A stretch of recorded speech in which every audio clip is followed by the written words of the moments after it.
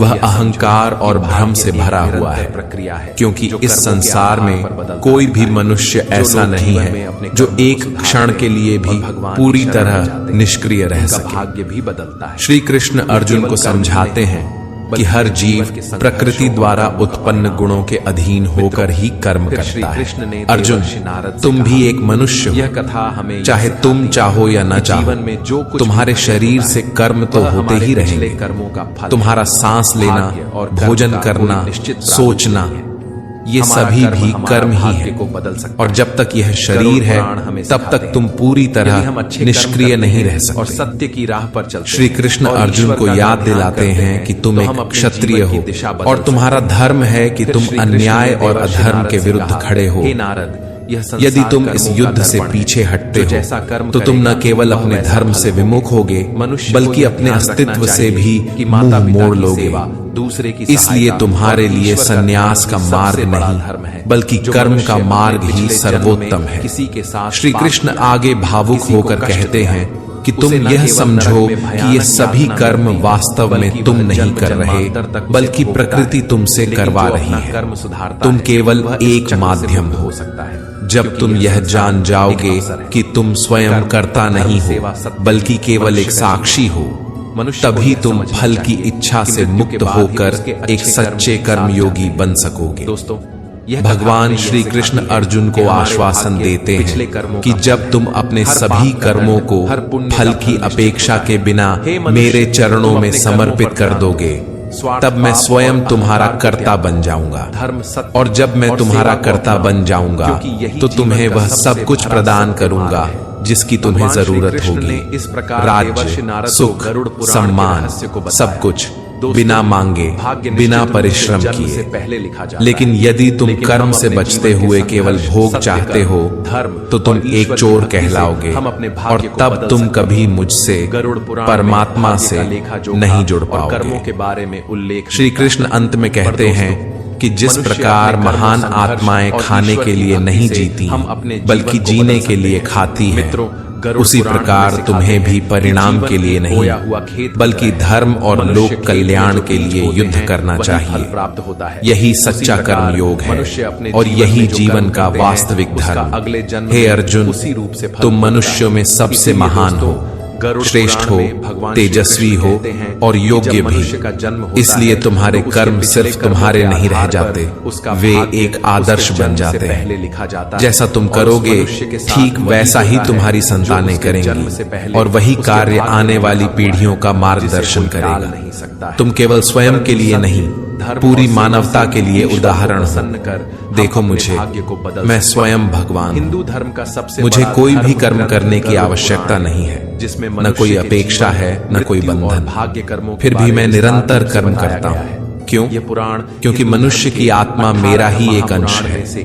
यदि मैं कर्म करना छोड़ दूं तो यह पूरी सृष्टि कर्महीन होकर विनाश की ओर बढ़ जाए। विस्तार से बताया। इसलिए मैं स्वयं कर्म करता हूँ गरुड़ पुराण ताकि मनुष्य मुझसे प्रेरणा ले सके और अपने जीवन को धर्ममय बना सके। गरुड़ पुराण श्री कृष्ण अर्जुन से कहते हैं, यदि तुम्हारे साथ कोई न खड़ा हो, कोई तुम्हारी आलोचना करे, अपमान करे या तुम्हारी राह में बाधाएं डाले, तब भी तुम बिना विचलित हुए अपना कर्म करते जाओ।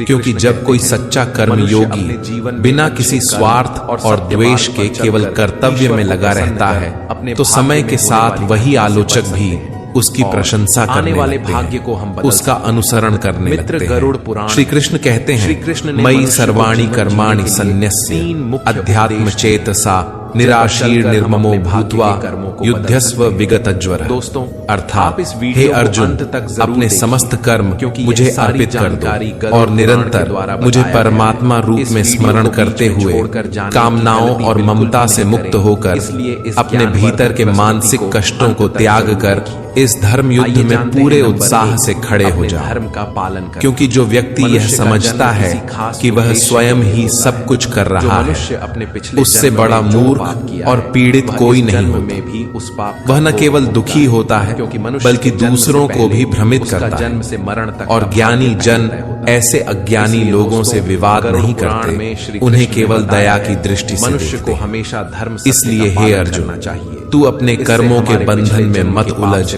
न मोह रख, न पछतावा कर, न आशा बांध, केवल अपना कर्म कर पूरे समर्पण भाव से, बिना किसी अपेक्षा के, क्योंकि यही सच्चा धर्म है।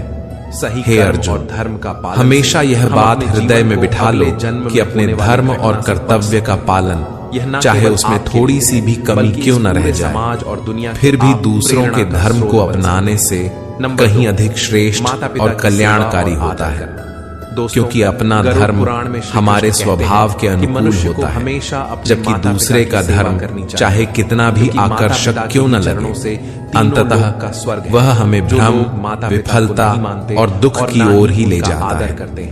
अर्जुन ने गहरे भाव से पूछा, भगवान, यदि मनुष्य वास्तव में आपके ही अंश हैं, तो फिर उससे गलतियां क्यों होती हैं? वह बुरे कर्म क्यों करता है? यह प्रश्न केवल अर्जुन का नहीं, यह हर मनुष्य के भीतर उठने वाला प्रश्न है कि जब हम ईश्वर के अंश हैं, तो फिर हमसे पाप क्यों होते हैं? अहंकार होता है। भगवान श्री कृष्ण बड़े धैर्य और करुणा से उत्तर देते मनुष्य हैं, के मन में अहंकार हे अर्जुन, यह मनुष्य का शरीर भोग विलास की ओर स्वाभाविक रूप से आकर्षित होता है, और नहीं मिल पाता, क्योंकि उसकी प्रकृति ही ऐसी है। नरक में भयानक जब उसकी इच्छाएं पूरी नहीं होती, तो वह क्रोध से भर जाता है। भाग्य को जैसे धुएं के कारण अग्नि छिप जाती है, वैसे ही कामना और क्रोध के कारण मनुष्य की बुद्धि ढक जाती है और वह धर्म, कर्तव्य और परमात्मा को देख ही नहीं पाता। पुराण हमें सिखाता है, श्री कृष्ण कहते हैं, हमारे कर्मों का फल इन्हीं कामनाओं और क्रोध के वश में आकर मनुष्य अपनी इंद्रियों और मन पर नियंत्रण खो देता है और कई बार ना चाहते हुए भी गलतियां कर बैठता है। उच्च योनि प्राप्त और फिर भगवान अर्जुन को एक महान सत्य से परिचित कराते हैं। दोस्तों, हे अर्जुन, हिंदू धर्म के तू यह सदा याद रखना कि इस शरीर से अधिक शक्तिशाली है, इसकी इंद्रियों से भी ज्यादा बलवान है मनुष्य का मन से भी ऊंचा स्थान है बुद्धि का, ईश्वर की और इन सबसे भी श्रेष्ठ और परम है तू, केवल जीवन आत्मा और मृत्यु के इसीलिए के बारे में हे अर्जुन, तू आत्मा के बल से अपनी बुद्धि को वश में कर, बुद्धि से अपने चंचल मन को नियंत्रित कर, मन से इंद्रियों को संयमित कर, और फिर तेरी इंद्रियां तुझे सही दिशा में कर्म करने के लिए प्रेरित करेंगी। मित्रों, आइए आज हम भगवान श्री कृष्ण की कही हुई उन दिव्य बातों को आधुनिक जीवन के दृष्टिकोण से एक भाव के साथ समझने की कोशिश करें। दोस्तों, इस संसार में हर परिणाम केवल दो चीजों से आता है, ज्ञान और कर्म, अर्थात आपकी सोच और आपकी मेहनत। लेकिन ये दोनों अलग अलग अस्तित्व रखते हैं। सही दिशा में ले जाकर जब हम ज्ञान और कर्म को एक साथ संतुलन में जीना सीख लेते हैं, तभी जीवन में सच्चा परिवर्तन आता है। अवश्य ध्यान में रखें। आज की तेज रफ्तार जिंदगी में जहां हर कोई किसी न किसी दौड़ में शामिल है, वहां यह अत्यंत आवश्यक हो जाता है कि हम केवल कर्म न करें, लेकिन उसे बल्कि उस कर्म को सही ज्ञान से जोड़ कर करें। दोस्तों, अपने ज्ञान का अर्थ केवल किताबें रटना या परीक्षा पास करना नहीं है। मेहनत पर सच्चा ज्ञान यह है अगर आप कि हम स्वयं को पहचानें, तो वीडियो को हमारा लक्ष्य क्या है, में राधे राधे हमारी क्षमताएं और कमजोरियां क्या हैं, और हम किन उपायों व रणनीतियों से उस लक्ष्य तक पहुंच सकते हैं। जब हम स्वयं की पहचान कर लेते हैं, तभी हमारा ज्ञान योग शुरू होता है, यानी चेतन अवस्था में आत्म जागरूकता के साथ आगे बढ़ना। परंतु इससे भी बड़ा और गहरा सत्य यह